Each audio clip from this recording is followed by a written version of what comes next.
This Sony G Master 90mm f2.8 macro lens costs $1,098 US. What if we could get a similar effect for only $40? First, a quick moment for the sponsor of today's video, Storyblocks. Storyblocks offers over 1 million royalty-free stock assets, unlimited downloads, affordable subscriptions, allowing you to create more and better content. If you're stuck between a rock and a hard place, you don't need to sacrifice your vision due to time, budget, or other resources. I'm always reaching for their content for 4K and HD footage, After Effects templates, Premiere Pro templates, music, images, sound effects, and so much more. Visit storyblocks.com/Lizzie Peirce to get started. What are you normally looking for with a macro lens? Macro lenses are designed for the sole purpose of getting up close and personal with your subject matter in the frame. Some common real-world examples of this are small insect photography, flower photography, or, like I'll be demonstrating here today, product photography by using this watch. First of all, you need a lens that has a really short focus distance, and that's the distance between your lens and the object that you're shooting. Second, you need a lens that's really sharp because you want to be able to appreciate all the small details in your photograph. And third, you need to consider the actual focal length of your lens. So the wider the lens, the less compression you'll get between the foreground and the background, meaning that the macro effect will have less of an impact. I like my macro photos to be shot around 90mm because it offers a good amount of compression, but it's still wide enough that it's not too hard to frame and focus the photo, as compared to, say, a 200mm lens. With all that being said, we're here to talk about how to achieve a similar look to an $1,100 lens with only this $40 gadget called a macro extension tube. So what is a macro extension tube and what does it do? An extension tube attaches in between the camera body and the lens itself, and it attaches the exact same way that a camera lens does.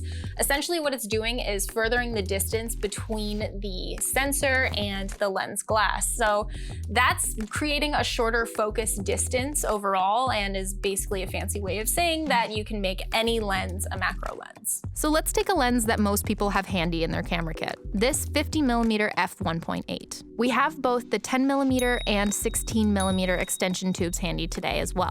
The 50mm lens has a native magnification of 0.14 times. And this equation will show us the magnification once we add on the extension tubes. When you throw on the 10mm extension tube, you get 0.34 times magnification. Say you throw on two extension tubes, the 10mm and 16mm. Now it's 0.66 times magnification. The 90mm f2.8 has a 1 times magnification. Here are two side-by-side photos so you can see the difference. One is the 90mm macro, and one is the 50mm lens with the 10mm extension tube. Here's another comparison, with the 50mm plus both the 10mm and 16mm extension tubes. So here are the pros and cons of the macro extension tubes. Of course, your highest quality, sharpest option is going to be the 90mm macro. But if you are looking to cut costs, then the extension tubes are a great option, and you can get even closer to your subject.